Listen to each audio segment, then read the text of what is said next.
Calma, antes de você julgar ou criticar, eu tô aqui para fazer você refletir. Quando a gente fala de álcool e drogas, o que te remete? Sofrimento ou escolha? E as pessoas que estão usando as drogas, que ingerem a bebida alcoólica, são pessoas que vão em busca do prazer ou tem um sofrimento por detrás disso?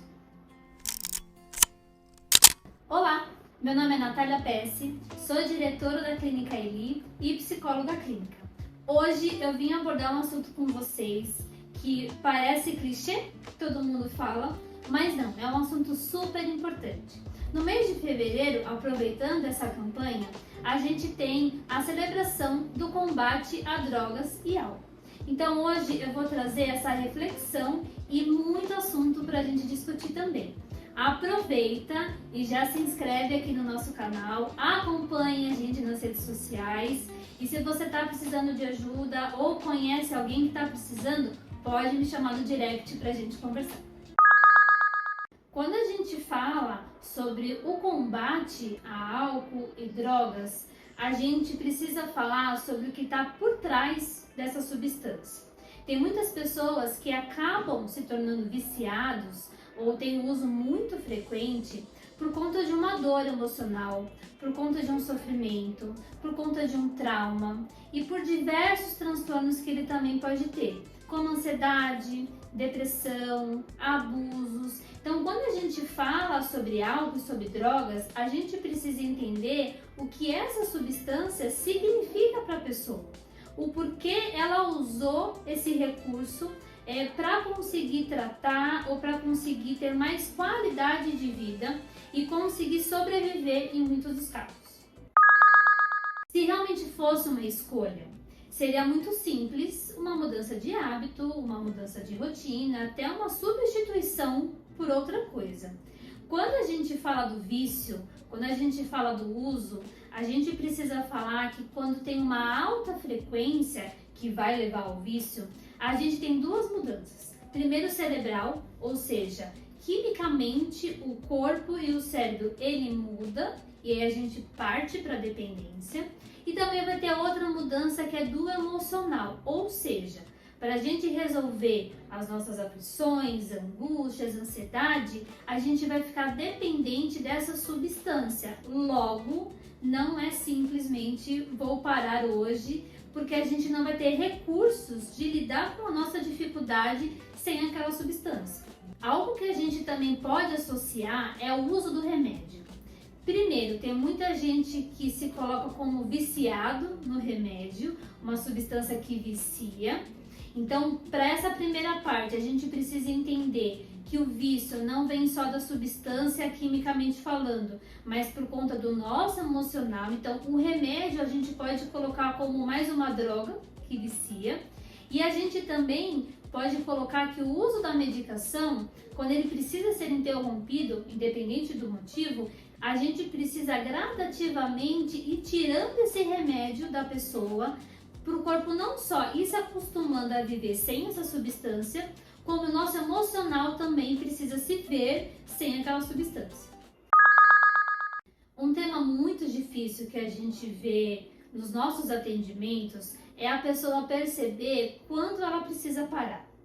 Qual é aquele ponto do barzinho, da balada, que a gente já viu que o álcool já está deixando a gente um pouco mais do feliz e do alegre? Primeiro, a pessoa precisa ter um autoconhecimento. Ela precisa ver até que ponto aquele uso está sendo só recreativo, como muitas pessoas usam a maconha como algo recreativo, ou como as pessoas também saem para beber com os colegas, enfim, família, como algo também recreativo. E o ponto-chave que a gente fala que é muito complexo é quando a pessoa não consegue ter esse autoconhecimento, não sabe o ponto de parar. Quando essa substância, seja o álcool, seja a droga, ela motiva a nossa vida. Ou seja, eu não consigo trabalhar sem usar, eu não consigo resolver um problema sem beber, eu não consigo chegar em alguém sem estar alterado. Então, quando essa substância faz parte do nosso incentivo, da nossa motivação, do nosso dia a dia, aí a gente precisa prestar atenção. Infelizmente, não tem como a gente medir sofrimento se é a família que sofre mais ou se é o usuário. Acho que cada um tem um sofrimento diferente. Primeiro, a família vai sofrer por medo, vergonha, às vezes se sentir impotente, de não conseguir ajudar, de não conseguir resolver, às vezes não tem recurso para poder ajudar. E o usuário que está passando na pele tudo isso, tem sentimento de culpa, de desesperança, de desespero, de oscilação, uma hora que é muito, mas outra ela vê que é errado e aquilo está fazendo mal, de medo porque não sabe que ponto vai conseguir chegar. Então vocês entendem que não tem como a gente medir, cada lado tem um sofrimento diferente, o importante é a gente conseguir ajudar ambos os lados. Outro ponto que eu vejo as pessoas criticando e até julgando é o fato da pessoa que está usando não conseguir parar. É aquela frase assim, se quisesse já tinha parado. Quando eu quiser, eu vou parar. E, gente, não é tão fácil assim. Como eu falei agora no comecinho do vídeo, o ato do vício, seja do álcool, da droga, é só a pontinha do iceberg. Enquanto a pessoa não trabalhar, não cuidar das causas que estão levando a esse vício, o vício vai continuar frequente. Então, o vício é só o superficial do problema. A gente precisa entender o que está por trás. É uma ansiedade, é um trauma, é alguma situação difícil que passou ou alguma situação difícil que está passando. Por isso que é importante a gente não criticar e não julgar, e sim entender. A gente entendendo e conseguindo tratar, o vício realmente consegue parar.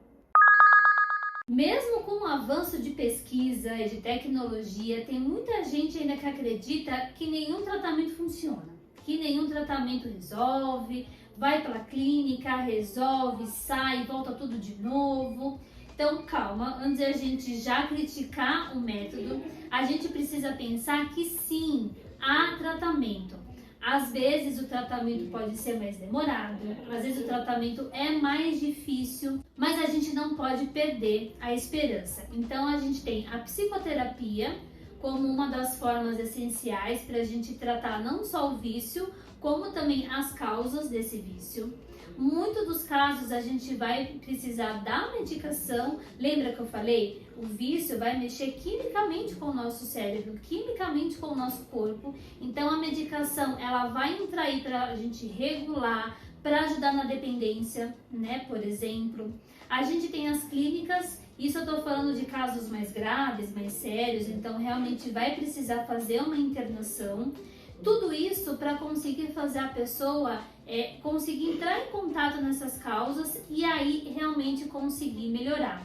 E o que eu quero falar para vocês é o seguinte: todo tratamento demanda tempo. Eu sei que a gente tem uma ansiedade de resolver logo. Não, fica só um mês na clínica e depois vai estar tudo certo. Não, é um tratamento que demora, é um tratamento que vai ter recaídas, vai avançar, vai voltar. Então é muito importante não só a pessoa que está passando por isso, como os familiares terem resiliência, acreditarem que realmente isso vai dar certo no final. Um ponto importante que a gente não pode esquecer é a questão da genética e da predisposição. O que a gente tem como estudos e como pesquisas? Pessoas que têm essa predisposição, ou seja, na família alguém tem esse vício, geneticamente mãe, pai, avô tem essa questão do vício, pode ser que a gente tenha carregado na nossa genética essa predisposição. Então, essa predisposição é uma facilidade. Quando formos resolver as nossas questões, como eu falei para vocês, o uso do álcool ou das drogas podem vir aí como uma forma de resolução. E para quem tem transtornos diagnosticados já ou alguma dificuldade em alguma área da vida, o álcool e a droga vai potencializar. É aquilo que a gente vê muito da ressaca moral. Chora muito, ou quando tá usando, liga pro ex, se declara, faz besteira. Então é importante a gente pensar que transtornos emocionais e também sensibilidade ou carência ou qualquer outra questão emocional vai ser potencializado quando a gente estiver sobre o efeito do uso. Tem muitos transtornos que carecem quimicamente de algumas substâncias, seja deles o prazer, e vai usar o álcool ou a droga para buscar esse prazer, para buscar essa adrenalina. Então é importante a gente entender se a gente tem algum transtorno ou não. É importante a gente entender qual que é a nossa dinâmica para a gente ver como é que está o nosso uso do álcool em relação a isso, ou as drogas também. Então, se você está passando por isso de perto, saiba que a Clínica Eli está aqui de portas abertas para receber você. A família vai precisar de muito suporte emocional para lidar com toda essa demanda. E quem está passando por isso na pele mesmo, usando álcool ou drogas, também precisa ter um acolhimento. Não desistam, como eu falei, é um tratamento longo, mas é um tratamento que dá muito certo. Os nossos canais de telefone, WhatsApp estão aqui embaixo. Entre em contato, seja pelo plantão, seja pelo atendimento psicológico. E vejo vocês no próximo vídeo.